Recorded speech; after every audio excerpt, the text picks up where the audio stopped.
Olá, sejam todos bem-vindos ao Bola no Cofre, o podcast que une a paixão pelo futebol e estratégias financeiras.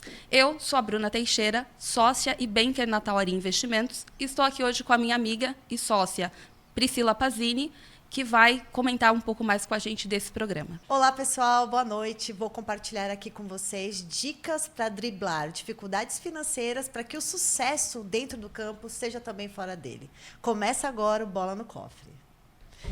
Bruna, hoje estamos aqui, primeiramente, mais um Bola no Cofre aqui juntas. Exatamente. Prazer inenarrável. Terceiro episódio, né? Vamos lá. Muito feliz aqui, mais um programa com você. E hoje a gente trouxe muito assunto legal, muita coisa boa sobre investimento, sobre produtos e sobre um tema que para mim é um sonho, né? Acho que todo mundo que investe sonha com o tão famoso momento de ter uma renda passiva, né? Sempre que eu vejo alguém falar qual o seu grande objetivo. Antigamente era diferente, né? Antigamente as pessoas pensavam em se aposentar, ter uma aposentadoria, alguma coisa nesse sentido. Hoje, renda passiva é o objetivo financeiro, acho que de quase todas as pessoas que eu conheço. E eu gostaria de começar o programa hoje com este assunto que, para mim, é tão importante aí dentro da nossa área. Vamos falar sobre renda passiva e por onde começar a construção dessa renda passiva, como é que funciona, quais são os diferentes tipos de renda passiva que a gente pode ter durante o nosso decorrer aí do planejamento financeiro. Legal.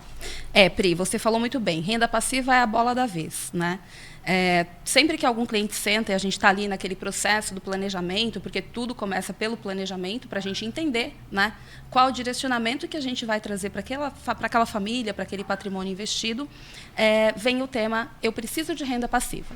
E para os nossos atletas, para os nossos ouvintes, né, que também têm esse foco, esse direcionamento, o importante é deixar claro que a renda passiva, quando você adquire, né, essa condição financeira de ter a renda passiva, é você colocar ali, né, dentro da tua carteira, dentro da tua despesa mensal, um recurso pelo qual você não teve que trabalhar.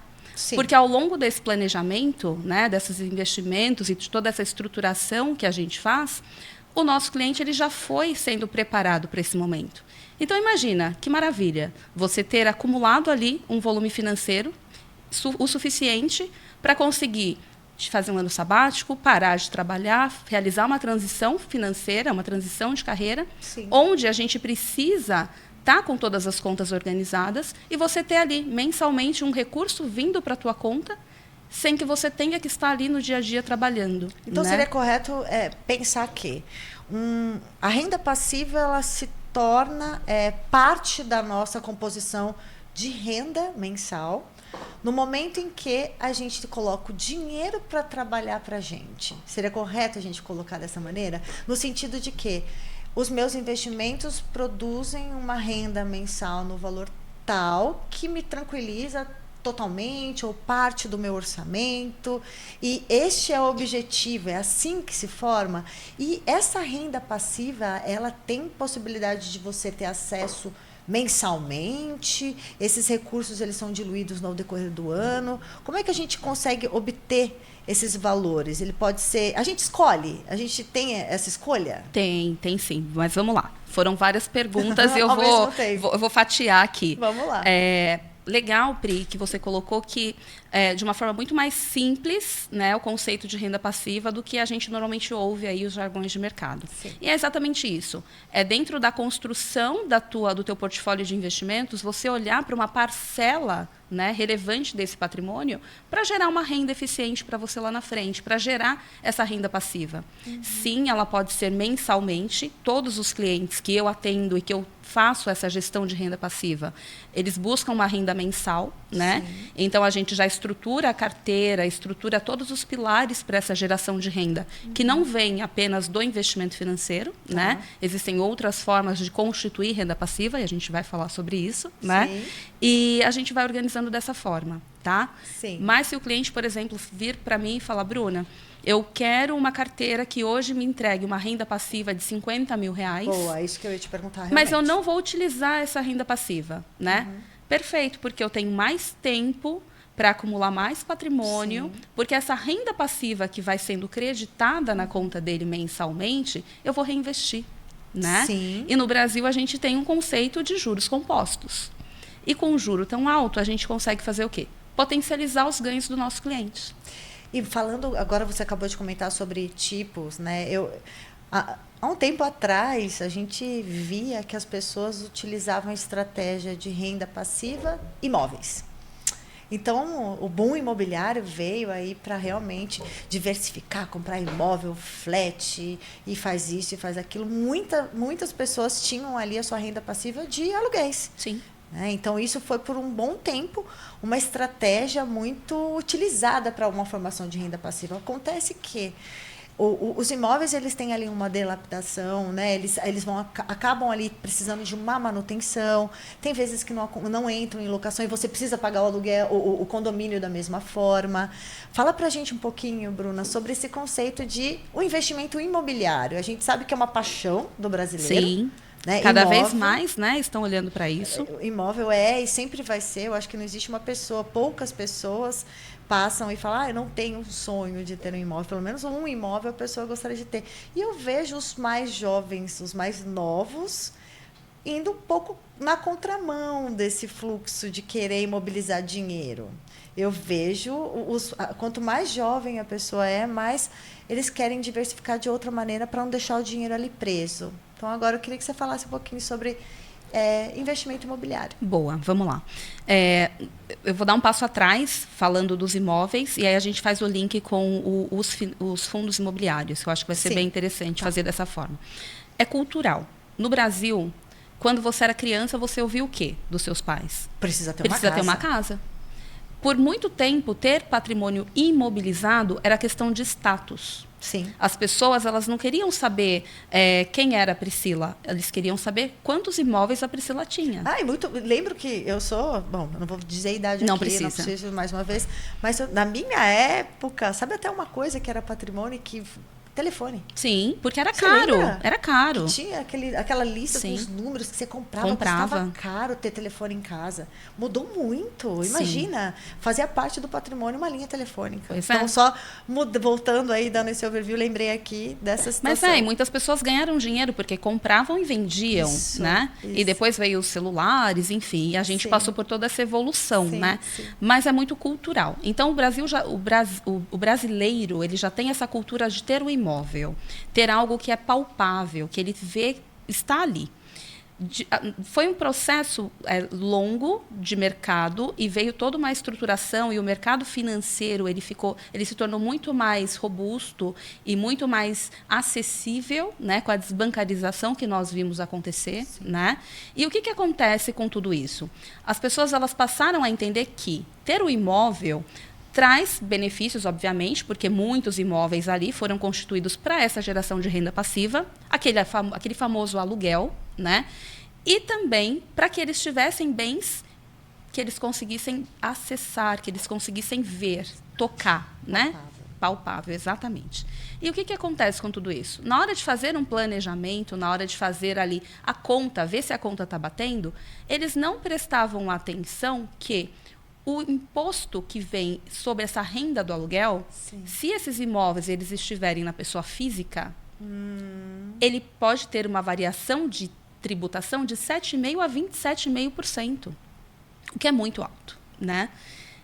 Em contrapartida, quando a gente olha para os fundos imobiliários, né, que tem uma liquidez muito mais alta, que é negociado em bolsa, que paga também um rendimento mensal, né, que varia ali de 0,7% a 1%, dependendo do tipo de papel que você tem dentro da tua carteira de fundos imobiliários, e são isentos de imposto de renda. Então, imagina, você pega hoje R$10.000 e compra um fundo imobiliário que paga para você 1% ao mês de dividend yield, que é a renda, né? Sim. Isento de imposto de renda.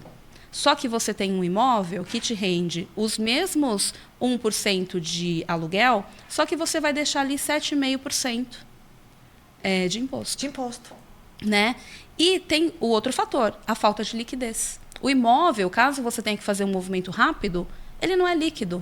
Então, isso faz com que você tenha uma depreciação um prejuízo no valor Sim. do imóvel. Sim. Né? Então, são esses fatores que fazem com que os investidores mais jovens e alguns mais velhos também, né, mudaram um pouco esse mindset. Por quê?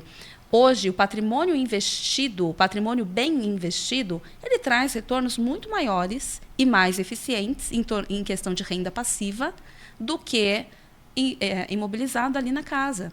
Não tem risco de ficar desalugado, porque ele está ali. Existe alta liquidação no mercado. Se você vender hoje um fundo imobiliário, você acessa o seu dinheiro em D+2.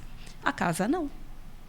Né? Então, essa robustez do mercado e o acesso à informação, que hoje é muito rápido, faz com que as pessoas tenham um comparativo ali muito mais direcionado àquilo que elas buscam e a ter essa eficiência do que em qualquer outro, do que era há 20 anos atrás, 25 anos atrás. E a liquidez, Bruna, do fundo imobiliário? A gente consegue ter uma liquidez para resgate de curto, longo prazo? Como é que funciona? Eu coloco um valor em investimento em fundo imobiliário e eu preciso resgatar.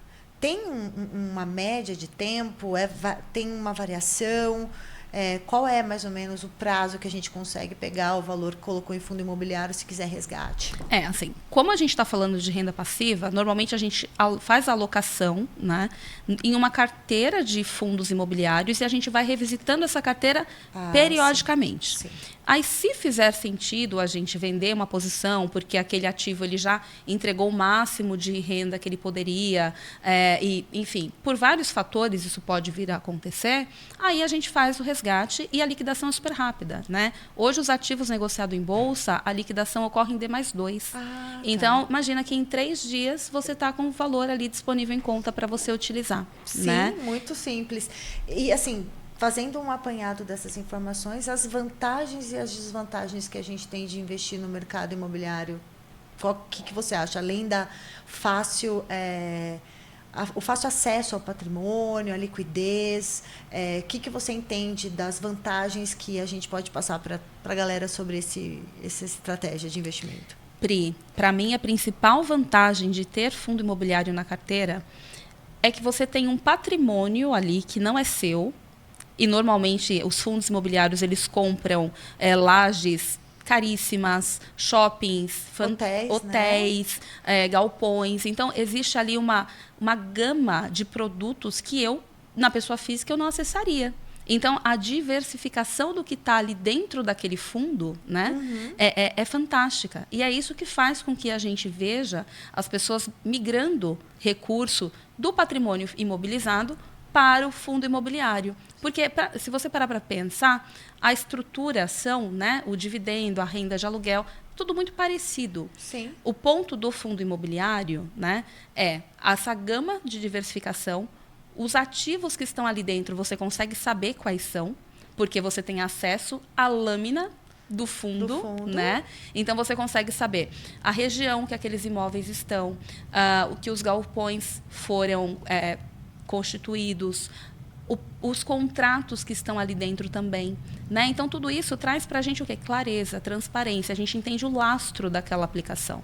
Né? Então, isso é muito positivo. Tem também a questão dos dividendos serem isentos de imposto de renda, o que para mim é formidável. Sim, eu sempre certeza, recomendo nas minhas alocações ativos que são isentos de imposto de renda, porque isso, no tempo, faz com que o cliente tenha um ganho muito maior. Claro, porque economiza. Exatamente. Lógico. Imagina uma carteira de 10 anos, construída para 10 anos, onde você não teve ali, em 60% do seu patrimônio alocado, a incidência do imposto de renda. Claro. Entende? Com certeza. Então, isso é formidável. Tem também o fato da liquidez ser muito rápida, você acessa o patrimônio com uma velocidade e a gestão que tem por trás e que você não está percebendo enquanto investidor. Tudo que o gestor daquele fundo ele está analisando de acordo com o cenário, com taxa de juros. E uma vez que você entrou naquele fundo, o gestor ele vai fazendo os movimentos sem que você tenha impacto financeiro. Porque você não vai sair de um ativo com deságio. Ele vai reposicionar a carteira e você vai continuar dentro do mesmo fundo, só que com uma estratégia alinhada para o momento de mercado atual. Tudo visando uma maneira estratégica de você adquirir uma carteira ali, dividendos, Isso, né? exato. Tudo com esse objetivo. Exatamente. O que você entende? Qual a maneira para a gente conquistar uma carteira de dividendos de uma maneira inteligente? Como que você imagina que isso deva ser distribuído ou feito? Qual que é a maneira que você acha que isso pode ser dirigido? Tá, eu vou te falar como eu faço, tá? Eu estruturo dentro dessa carteira de renda passiva a parte financeira e eu oriento os meus clientes também na parte imobilizada. Porque apesar dos investidores já terem mudado muito o mindset de ter o patrimônio imobilizado ali, né? Alguns ainda possuem. E muitas vezes são estratégias complementares. Tá? Quando a gente fala dessa incidência da tributação, dessa isenção de imposto, tudo isso eu explico na reunião para a gente direcionar ali o recurso e o que vai fazer com o que está fora. Né? Então, eu vou te falar da parte financeira. Para ter uma carteira com renda passiva, a gente vai olhar principalmente para a renda fixa. É isso que eu ia te perguntar. Tem renda fixa ou renda variável é o único caminho? Como é que a gente faz? Não, renda variável não é mais o único caminho. Não é mais o único caminho. Hoje nós temos ativos no mercado de renda fixa que fazem também uma antecipação de renda que compõe essa carteira de renda passiva. Né? Sim. Então a gente vai olhar para a renda fixa através de crédito privado, que são CRAs, CRIs, debêntures. Vamos olhar para títulos públicos e alguns ativos bancários, ali LCA, LCI, que pagam cupom recorrente. Sim. Né? Então, a gente vai pegar esses ativos, vai compor parte dessa cesta de renda passiva. Nós vamos olhar para a parte de fundo imobiliário e ações que pagam bons dividendos. Então, a renda variável ela também faz parte desse processo de construção de renda passiva, Sim. mas não é o único caminho. Não é o único caminho. E nesse processo que você me falou, poxa, Pri, se a pessoa ainda não está vivendo da renda passiva, o valor que ela produz, você reinveste dentro do próprio ciclo de uma maneira, distribuindo isso novamente dentro de outras caixinhas, colocando em novos fundos. Como é que você faz essa parte de reinvestir o valor da produção da renda passiva? Perfeito. Se for numa carteira de ações que busca ali bons pagamentos de dividendos, o que eu faço? Eu reinvisto, né, o percentual daquela renda passiva compatível com aquela estratégia de renda variável nessa carteira de forma automática. E ali o gestor dessa carteira, ele redistribui ali proporcionalmente às compras do mês. Sim. Tá? Então, existe uma carteira já pronta, onde você estruturou essa carteira para esse cliente, adequado ao perfil dele, ao estilo que ele quer, e você reinveste distribuindo automaticamente. Exatamente. Hoje existem várias carteiras no mercado que têm essa mesma dinâmica, o que facilita muito a vida do cliente, porque ele não tem que ficar aprovando cada compra que a gente realizar, e ele também ganha eficiência. Sim. Porque o que acontece? Essa carteira tem um research, tem uma casa de análise, tem profissionais, especialistas que estão ali olhando para ela, né? Trabalhando exatamente com as empresas, falando com as empresas, falando com os CEOs, com os CFOs, para entender qual é o direcionamento, o que está acontecendo com a empresa, para ver se vale a pena manter aquele papel, né, dentro da estrutura de alocação. Porque quando você compra ações, quando você investe em ações, você tem a menor fração da empresa. Então, isso faz com que você se torne também, em alguns momentos, né, sócio. Exatamente. Então, Exatamente. a casa ali, no caso a XP, a Tauari, o que a gente faz? A gente tem a nossa curadoria, né? E a XP, enquanto a casa de análise, enquanto a estratégia, né? Eles falam com todos eles. Então, você imagina, eu, sua banker, tendo que fazer esse trabalho manualmente. Seria impossível. Né? Faltaria tempo para atender todo mundo. Então, a gente conta com essas estratégias automatizadas. Exatamente. Para a renda variável. Até porque tem muita coisa acontecendo no mercado, né? A gente participa ali de atualizações diárias, sobe, desce, tá bom aqui, não tá, aqui caiu, aqui piorou. Enfim, é uma loucura. Seria humanamente possível fazer isso na mão. Então, essa é uma maneira e é um jeito que é feito automatizado. Quando você fala sobre renda passiva com títulos de renda fixa, o que é exatamente isso? Você comentou isso agora, eu queria que você explicasse um pouquinho melhor sobre esse tema. Legal, vamos lá. dentro do mercado de renda fixa hoje, a gente não tem mais somente aqueles ativos mais conhecidos, né? Que são os CDBs, que todo mundo conhece. Estou investindo no CDI. Ah, tá, mas é através de fundo do CDB? Sempre CDB, né? Então, hoje a gente tem, da mesma forma que você consegue acessar uma empresa comprando uma ação, você consegue comprar dívidas de empresas através de crédito privado. Sim. Né? Então, o que acontece? A empresa precisa captar recurso para o caixa, para realizar ali alguma nova reestruturação dentro de casa. Eles emitem uma dívida. Aí tem uma securitizadora que entende, que emite a dívida, leva a mercado e os investidores compram.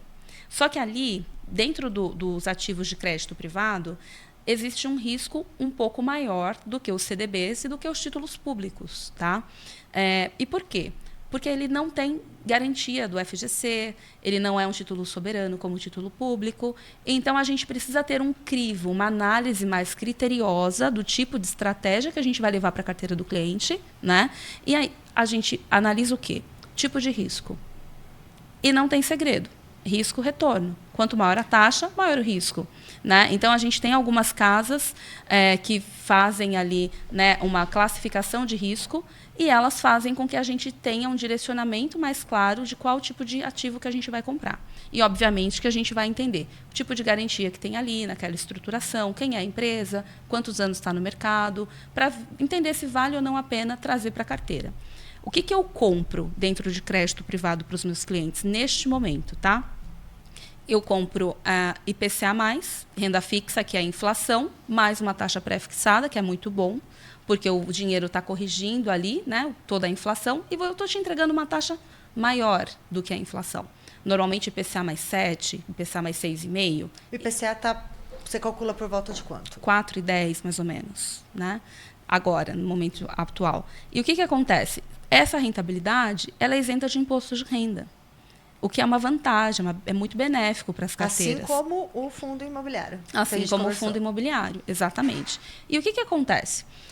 Quando você está ali com uma carteira estruturada com créditos privados, essa carteira ela vai te antecipar esse rendimento a cada 6 meses. Então, a gente consegue ter ali os dividendos de 6 em 6 meses, não dá para ser mensal? Não. Nesse caso? Dá para ser mensal. Eu vou te contar o que a gente faz. Garota, porque eu já estou aqui pensando e vivendo como que eu faria isso. Dá para ser mensal. O que acontece? Cada emissão ela tem um período de pagamento. Então, eu tenho debênture que paga, por exemplo, em junho e em dezembro. Eu tenho debênture e crédito e CRI e CRAS que pagam em julho e janeiro. Então, eu vou fazendo uma escolha para casar essas antecipações. E esse é um trabalho muito personalizado. Assim, e é feito manual? Manual. Esse eu faço manual. Esse eu faço manual. Porque eu vou entender o tipo de risco, prazo, quem está por trás da estruturação. Né? Porque existe ali um risco de default. Se a empresa quebrar, se a empresa não arcar ali com os combinados, o cliente pode perder 100% do valor investido. Né? Então, eu tenho um cuidado muito... assim, um cuidado até em excesso, muitas vezes, quando eu estou estruturando esse tipo de ativo. Eu não invisto de uma única vez. Eu vou entendendo o que tem de oportunidade, movimentos de mercado, justamente para conseguir comprar numa boa taxa, porque essa taxa, para a gente, vai se reverter em renda. Então, quanto maior a taxa, melhor tende a ser a renda que eu vou devolver para o meu cliente. Esse trabalho que você faz, Bruna, personalizado da maneira que você faz, é uma característica de escritório private, como a gente vive, o nosso mundo que a gente vive lá na Tauari, ou é uma característica geral, ou é uma característica sua? Me conta, porque eu fiquei curiosa, porque, sério, eu tô te fazendo essa pergunta porque, cara, primeiro que você atende clientes exclusivos, você não tem uma possibilidade de ter uma carteira muito grande, porque imagino que cuidar nesse detalhe não deva ser nada fácil. Não né? E se essa é uma característica que a gente pode encontrar em qualquer mercado, em qualquer lugar, é sempre assim, todo mundo trabalha assim, me explica, que eu agora fiquei com essa curiosidade, queria que você falasse. Essa pergunta é difícil, né, Pri, de responder, mas vamos tentar. Mas eu quero que você responda, porque eu acho que é muita responsabilidade. Costumo dizer que investimento é algo que a gente não leva desaforo, né? Então, não tem jeito, não tem ninguém que olhe para isso com, tanto faz. A gente tem cuidado e o trabalho que você está me dizendo, talvez não, assim como eu, outras pessoas não saibam que existe algo feito assim tão dedicado, correto, feito sob medida dentro do perfil de cada cliente. Sim. Então, vamos lá.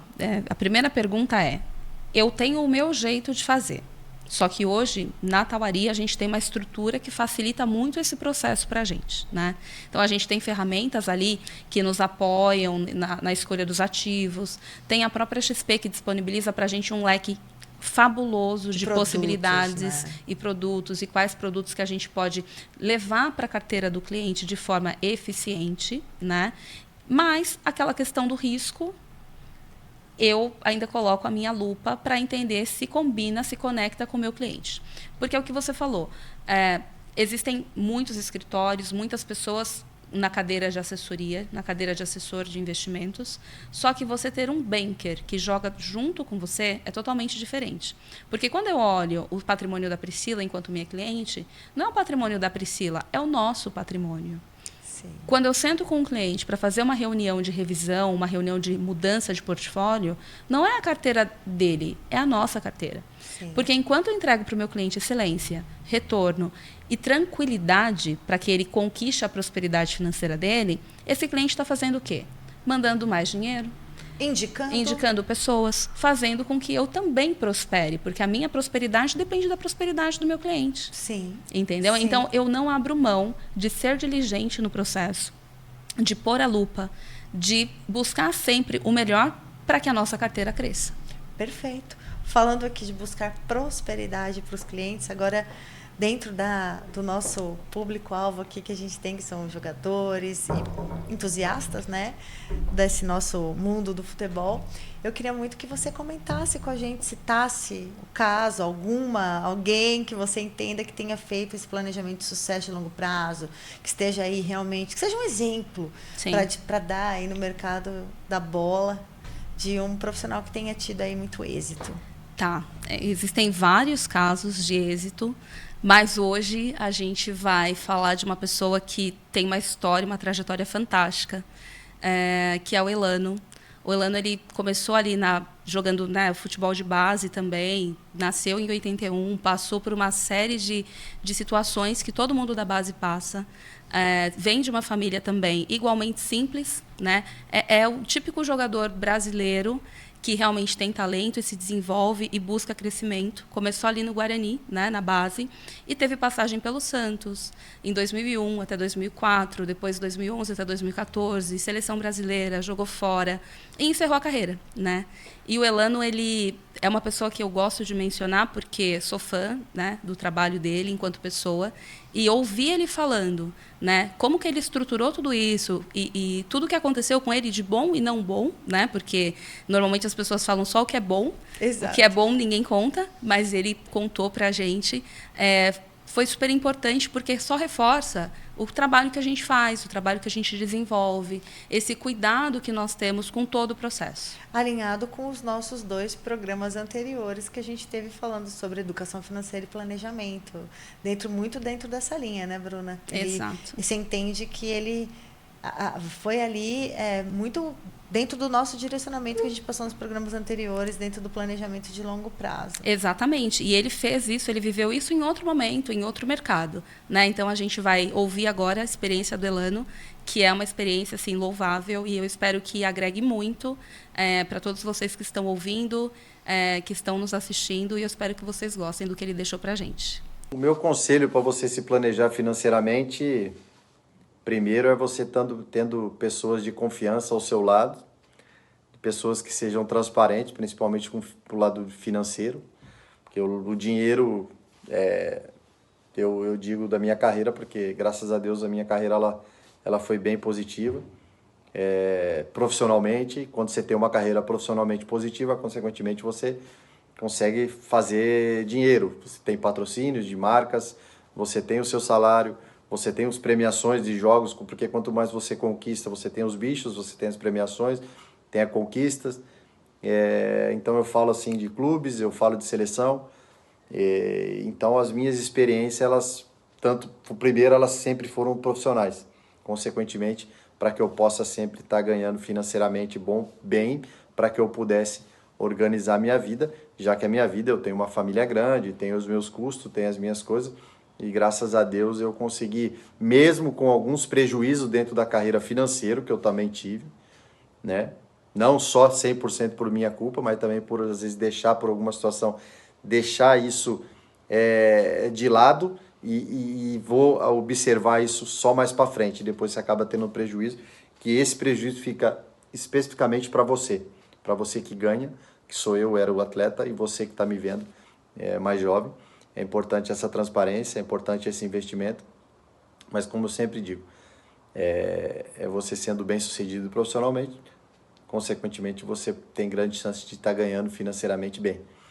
Então, as minhas experiências são essas diversificações de negócios, mas é importante que você tenha transparência sempre de que aquelas pessoas que trabalham com você, ou seja, no seu investimento, ou seja, dentro da sua casa, seja dos seus empresários, mas é importante que quando o seu dinheiro é que você saiba cada vírgula, porque é importante. Você tem o equilíbrio financeiro do custo, do ganho e do gasto, para consequentemente você poder fazer, para você não gastar mais do que você ganha, principalmente no início, que há aquela empolgação da idade e tudo que a gente vê a gente quer comprar porque é uma necessidade que a gente nunca teve.